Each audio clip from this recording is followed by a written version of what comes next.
sadism is at the heart of cult films, I say. What is a cult film but an extension of our bourgeois will to power exerted over both art and the masses? If anything, cult films are a subjugation of those unaware of such ill passions. Shall we call them the free? Unshackled from such unearthly cosmic horrors thrust upon us by those guys? You know exactly the type of guy I'm talking about. Me. You're thinking about me. That nerdy dude in college that goes to the Independent Film Society and says things like, Godard's filmography is actually a psychomasochistic rendition of nihilistic capitalism told through the stagnant lens of the never-ending long shot. I admit it. I take full responsibility. I'm guilty. Push me from my precipice of condescension. Okay, enough of that, Oliver. I've been planning a video on cult films for quite a while, but I wasn't exactly sure what my aim was. What was I going to tell you about them that hadn't already been rehashed 100 times over? And in all honesty, this is a reaction. A proverbial 2 girls 1 cup reaction vid on YouTube about a horrible article I found while researching the topic. Horrible, not in the sense of true horribleness, but horrible in the example I gave above. It's written like a try-hard film theorist professor at a prestigious university that's probably laughed at least 3 people out of the class for not knowing what a shot reverse shot was, or, for having the indecency to believe montage theory was about how many costume changes an 80s movie could have in one sequence. The cruel fact of the matter is, the author is me in another life. A me if I hadn't chosen to completely decide to take this whole teaching you about theory thing as a complete joke, so I could get as many likes and impressions off you as possible. I'm still waiting to collect on all of those likes and impressions, by the way. Feel free to, help me go viral at any point, you guys. It's starting to get a little sad on my part. Woof. Also, let's be real. Jury's still out on whether this reaction is because it triggered my Highlander gene, that one that screams, "There can be only one!" when I'm confronted by something that reminds me of myself at any point in my life, or if it's just deep-seated manifestations of my self-malaise, we'll call it. I'll have to bring it up with my therapist on Monday, won't I? So, the article. Notes toward a masochizing of cult cinema. Did that title cause something inside of you to lurch and audibly groan like me? It isn't actually terrible, it's just, it's filled with scopophilic, pre-Oedipal, libidinal charged psychobabble that uses framework as a term just a few too many times for my tastes. Worst of all, it was written in such a way that I couldn't help but have an initial reaction, and lasting ick as I was making dinner the night of reading it, and now I've decided to spend an entire video rebutting it. Days writing about it, thinking about it, drawing all of my little pictures. Kids, it had an effect. I hate it when things have an effect. It's bullshit. Well, we're here, so we might as well get some preliminary work out of the way first. For the uninitiated, LOL, get it because we're talking about cult films? I'm so funny, so clever. That pun has never been made before. A cult film is a film that has, you guessed it, a cult following. Much like my Melt movie commentary, I'm infallible when it comes to top-notch definitions and analysis, no? You can shower me with those likes and impressions now. Bless. Critics and theorists alike are kind of split on what makes a quote-unquote cult following, cited across literature of all levels, such as note towards a masochizing of cult cinema, to Wikipedia, a comparison I'm sure the author of the essay would love that I made. Most people have specific criteria that lures audiences in and snares them. The big categories to consider are films that are, quote, so bad they're good. These are films that, are so bad that audiences kind of find a pleasure in their badness. Not to be confused with another subset, the B-movie, or what I would call an entrenched genre film, which are films that exemplify the qualities of a genre or style in such a way that they seem above the others of their ilk or present a sort of artistic reinterpretation beyond the base confines of the style or genre. There's the misunderstood film, something that was too good or too out there for its time, and so audiences either didn't understand it outright, shunned it, but, later audiences have kind of a taste for its artistry. There's the no one ever heard of it films. Those are the ones that literally no one watched but have since become critical darlings. Then lastly, there's the avant-garde and art cinema where mass audiences wouldn't want to watch it even if you paid them $1 million to do so. I'm looking at you, that one Scarlett Johansson melt movie where you melt men in your space pool. And no, that is seemingly not a euphemism for something. That's literally what happens. Within these categories, it appears that most consider the passion of the following to be what determines whether or not it's cult, as opposed to a specific size for the audience pool. Truly a not the size but how you use it kind of situation. There are some critics that argue if a film becomes too well known or too well loved, regardless of whether the film fits all of the other criteria for a cult film, it can simply no longer be cult. We call the people that say this the most hipster of the hipsters. And trust me, I'm a hipster. I coined my own term in the last video I made, so I understand hipster, and they certainly out-hipster my hipster. Though I did recently have one of my managers at work, a mid-50s white dad that, well, actually's like it's a second language, asked me if I had ever heard of The Room before. It truly made me question whether or not you could consider The Room a cult film any longer when a middle manager cavalierly threw it out as a fun thing to watch with your friends on a Saturday night. This event was actually what triggered my desire to make a video about this. Cults kind of exist out of the norm, right? It's either not popular upon release, pleasure of it is derived for all the wrong reasons, it's too challenging or highbrow for folks, etc., etc. It's the least common denominator kept alive through antiquity and obscurity by the dedicated group of people who see value where most others don't. So when most people do start seeing the value, I can understand how some folks may feel it's not so cult anymore, not so special, not theirs. It's not Calvinism any longer, just baseline Christianity at this point.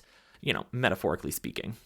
In my own estimation, which is why you're here for my groundbreaking analysis, after reading articles from Film Threat, Empire, Rolling Stones 4 years towards my film degree, posts on Twitter, Tumblr, Reddit, and giving notes towards a masochizing of cult cinema 2 thorough reads, cult films seem to broadly be a thing that a small selection of people will not fucking shut up about until you sit down and watch it with one of the cultists regardless of your consent to doing so. Examples. Some people come over full well knowing what a Bruce LaBruce film is, and others are suddenly watching softcore because Jeremy just has to walk you through the biological determinism of Francois Sagat taking it up the ass as a space alien zombie slut. You don't know how it relates to the Pixar film you just watched with all of your other friends at the party, but it's on and Jeremy seems really excited about it. Cult films are brilliant beyond compare to those indoctrinated into the cult to which no protest will be considered otherwise. Regardless of size, genre, artistry, or quality, cult has about as much meaning as irony these days, but the defining feature of cult is not its masochism of its audience and the effects therein. Cult is, in fact, a state inflicted upon media, and us, by a sadistic audience. Hell of a thesis for this one now. Well, I guess technically it's an antithesis. So, I've, kind of define cult in my own definition of cult for the purposes of this video, so that means it's time to wrestle with the high philosophy of cult, and that would be through my new favorite article, Notes Towards a Masochizing of Cult Cinema, among others. The main claim of the article, written by David Church in Volume 11, Issue 4 of Off Screen, an eclectic and serious film criticism. Are you fucking joking? I actually didn't read the subtitle of the online magazine until writing this. Anyway, pull it together. The idea is that cult films are a deeper exploration of masochism that exists well beyond what the normal filmgoer engages in when going to a big-budget Hollywood film. Yes, the framework that Church uses is heavily based on a psychoanalytic principle called scopophilia, in which all audiences, when in a movie theater, exist in a sort of amniotic space, a womb in which they enter this kind of primeval state where images and sound wash over us and we give into the pleasures of our loss of control. And don't misunderstand, this isn't like Church's theory, this is the theory that was very prevalent in the 60s and 70s in film theory circles. Church is simply using that as context. This kind of hard to take theory is derived from Jacques Lacan's theories of analysis of Freudian psychoanalytics. Remember when we talked about Jacques Lacan before? I made that joke about not getting him confused with Shaka Khan. This proto-state we enter is considered pre-Oedipal in psychoanalytic theory. Essentially, it exists before we are indoctrinated by the masculine cultural structures in which our fear of the father within our family unit teaches us through fear and retribution what it is we are supposed to care about, thus subverting our id, the part of us that is all drives, the thing that essentially makes us want, and forming our ego, the thing that helps us to recontextualize those drives into something a bit more wholesome for society. The most common example of the pre-Oedipal state or drive is the crave for mommy's milkies. No joke. Before we have language or concept of self, we only crave the pleasure of mommy milkies, and thus we crave the disambiguous mommy as well. Once we enter into the Oedipal societal order, this crave is subverted into pleasures that are not mommy's milk, but are essentially substitutes for mommy and her milkies. Thus, film going through a kind of transitive property is a socially acceptable stand-in or paraphilia for mommy's milkies. This pleasure of looking, or scopophilia, becomes the paraphilia we use to supplant our desires for the boob. You still with me? I'm gonna just keep going, and if you need to replay the last part, like, no shame, it's a lot.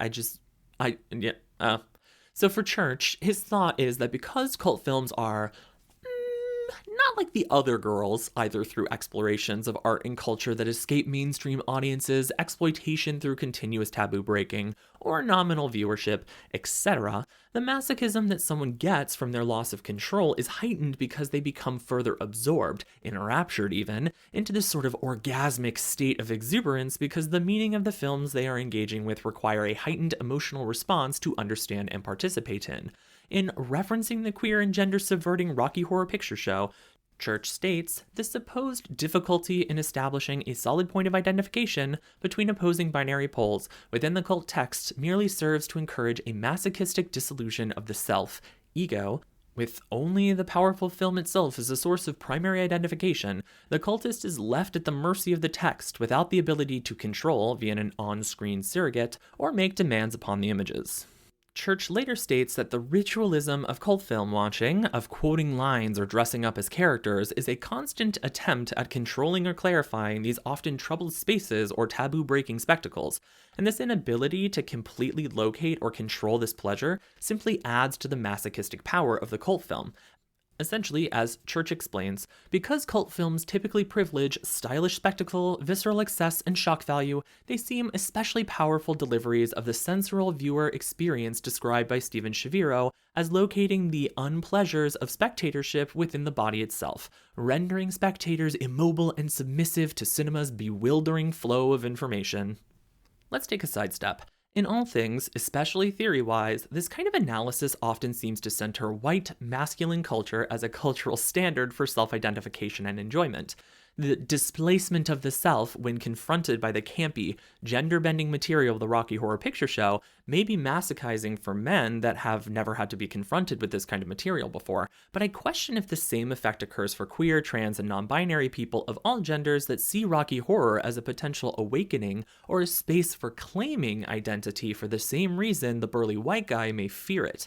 This is similar to how, when confronted by the concept of lesbians, Laura Mulvey conceded that her definition of the male gaze in film, which is also derived from the same basic Lacanian theory Church is utilizing, is actually more complicated, as women who love women may have a very different reaction to the base sexualization women experience within films, or even a butch lesbian may appreciate the kind of power she has over a woman on screen, perhaps not so dissimilar to a man viewing the same content. Church goes on to claim that the most righteous of the cultists tend to rule the cult, but this isn't a form of control over the text itself, but an attempt to form the strongest or most enlightened bond with the cult object. According to Church, though, in truth, this simply shows how the sort of strongest, most controlling cultists are in fact the most insecure about their standing and must attempt to further project a sense of control or understanding over the cult object. Church seems to believe that because the cult object's meaning is impossible to pin down or creates a space in which the cultists are unable to self-identify completely, they simply lose more power as they slip further into the spiral which attempts to control the cult object, but in a way, this ever-shifting meaning, this inability to control the object, simply delays future gratification at further viewing, further attempts to decipher meaning, which only forces the cultist into an even deeper masochistic relationship with this film that continues to vex them. Okay, at this point, I'm assuming that I've lost at least like 66.9% of the 10 people that are watching this video. For those of you culty enough to be watching still, yeah, that's right, I'm calling out your cultiness, you 66.9% that have abandoned me. Don't worry, there's plenty of stuff in there about how the excesses of most cult films equate to the feminine excess, the kind of dyadic of masculine rigidity. Julia Kristeva and her abjectness is screaming out there in the void somewhere. Is she dead?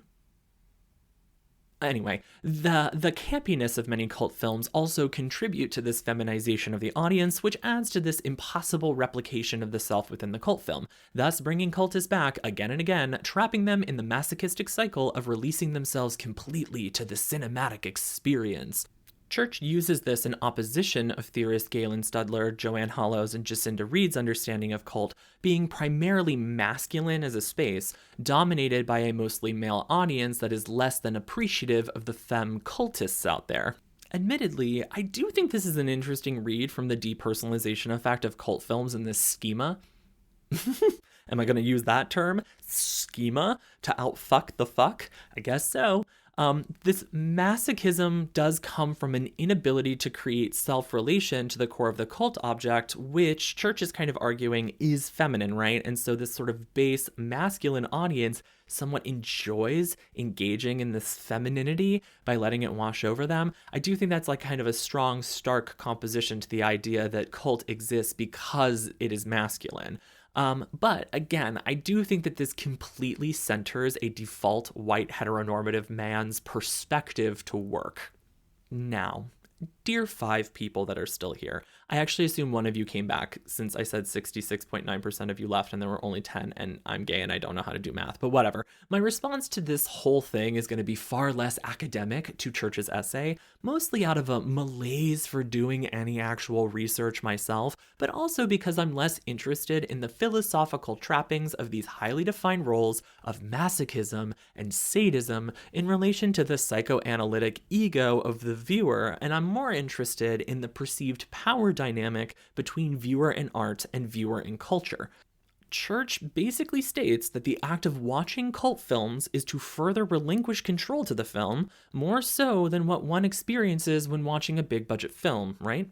Well, my argument would be that the act of watching cult films is not passive in the same way as watching a big budget Hollywood film is, but instead, it's work. Perhaps the first viewing is in fact passive, but it only begins to become more and more active work the further the cultist gets within the cult. In cult films, one does not necessarily relinquish themselves every single time to the pre-Oedipal mother, mouth absolutely flapping for the proverbial titty that'll feed ya. Generally, engaging in a cult piece of media happens because the uninitiated has never heard of it and went looking for something new, knew someone that introduced them, essentially engaging them through an active initiation, or they stumbled upon something that then required a deeper, more personalized understanding of a piece of art, generally through engaging with pockets or groups of people that have actively created spaces to discuss and engage the media. This stands in opposition to the big budget Hollywood film, as marketing, demographics, and a wide cultural zeitgeist simply provides what one should know versus what must be found. Hollywood films are, in fact, the titty, and cult films are the carefully manicured press-on nails that mommy's been cultivating a taste for years. The fact of the matter is, for a cult film to exist, work must be done to create a cult around it. This does not simply exist in the same way that Hollywood movies do, fed to the populace by boardrooms more than auteurs. Now, whether you can call So Bad It's Good directors auteurs is an entirely different story, but I digress. On top of this, though, the cultists must either continually engage the cult object, something Church describes as constantly and passively relinquishing the self to it, but I would argue the fact of worship is, in fact, an active choice to engage again, not simply be taken over. The act of rewatching is not to have passively washed over, but instead to ritualize, to make a culture around, to reanalyze as opposed to simply experiencing again. I don't know about you, but the number of cultists that make the cult object their personality, looking at you, the Big Lebowski fans, they don't have any trouble finding self-realization through the thing. Now, we could argue whether or not making something someone's personality is a good or bad thing, but saying that a cult object exists masochistically because a viewer cannot find a psychoanalytic self-identification with the piece, I think, is inaccurate. I'd even say that this is anecdotal, but like legit, anyone listening to this, you all know at least one person that made The Nightmare Before Christmas their personal personality touchstone until Hot Topic started printing t-shirts. I would argue that cult objects, while perhaps fetishistic, sure, help self-identification. Self-identification is then reified when the viewer actively chooses to engage the content again to confirm the self-identification through dressing up, quoting the film, essentially claiming the film as theirs. This self-identification is then morphed into group identification and actualized further through recruitment, forcing the cult object onto others, hoping to create a stronger ceremonial bond through initiation. I'd argue that, in this way, there's a sort of dynamic of power and control exerted on the media by the cult, sort of Foucaultian in nature, similar to how Foucault argues that giving information or teaching in a way exerts power and violence over those that we teach, as we are forcing our understanding of cultural, social, political, and juridical understandings on someone else. The very act of growing the cult, of exerting power and violence over others, power and violence through the pleasure of a cinematic viewing experience that the cultists then take pleasure in doing, looking at all of those memes where people are like, me making my friends watch my favorite movie, and then the next panel is me making sure my friend is actually watching my favorite movie. Well, friend, that sounds pretty damn sadistic to me. Let's look back really quick at the beginning of this video about how when something becomes too popular or too well regarded, it suddenly stops being cult. That means it's a moniker decided by the cult and critics alike. At some point, the cult can make the active choice to simply stop being a cult about it or having a cult object at all, or decide that the piece is too far in the cultural zeitgeist to still be a precious little fetish to be self-identified or group-identified with. This is further exertion of power by the cult over the media, controlling and defining it through the cultist's terms. This cycle then begins anew when a new Coen Brothers film comes out and everybody loses their mind all over again when it's snubbed at the Oscars. Nearly all aspects of cults exist because of constant curation within their community. That's simply not passivity. You know what, Mr. Church?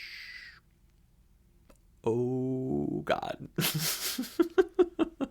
Dead. Oh my God, actually dead. So I just looked up this person's bio, and it turns out the dude that wrote this is actually a professor of communication and culture from Indiana University, and I'm out here pretending like he's some douche with a film degree writing on some dinky little website. I legit wrote this whole damn thing predicated on the fact that this was just some film school asshole like me. Oof. You know what? Whatever. He's never gonna even look at this. So, Dr. Church, my sincerest apologies. Perhaps I'll level with you, sir. Your essay may have harmed me, but no doubt, while I find psychoanalytic film theory quite cringe in my old age, I can definitely understand the concept of self-identification and ritualism as a reason for cult films to be a masochistic culture. But while poorly researched aside from my man Foucault and some old knowledge of Laura Mulvey and Julia Kristeva, I do think that there's a sort of activeness to cult media that simply doesn't exist in mainstream media, particularly due to our rapid marketing cycles and cultural zeitgeist. Cultists, I would argue, maybe gain pleasure from the masochistic nature of first letting the cult film wash over them, then, after identification, they actualize the identification through rituals and initiation, thus subjecting through power and violence the cult object on others, morphing from the masochist into the sadist, ready to continue growing their cult. Really what I'm trying to say is we're all just queer sadomasochists, and it's okay if you just want to watch cult movies because we want to feel a little more cultured and cooler than that one damn middle manager of mine that asked me like a shot to the heart if I'd ever seen The Room. Also, fuck you, dude, because you made me write like you for this video, and I didn't ever want to be this person again, and now this is how I'm ending this video. Hi, it's me, Oliver Kent. I'm I'm sorry for this one. I'm kind of sorry for this one. I feel like this one was a lot. I had a lot of feelings and I had to get them out. And I just so you know I'm sorry. The next one's not going to be like this. I hope it's not going to be like this. It might be like this. I don't know. But I didn't mention Carol J. Clover in this one like I promised in the last one. So clearly I'm a trustworthy person, and as a trustworthy person who is giving you interesting information, you should like, subscribe, and share this video wide.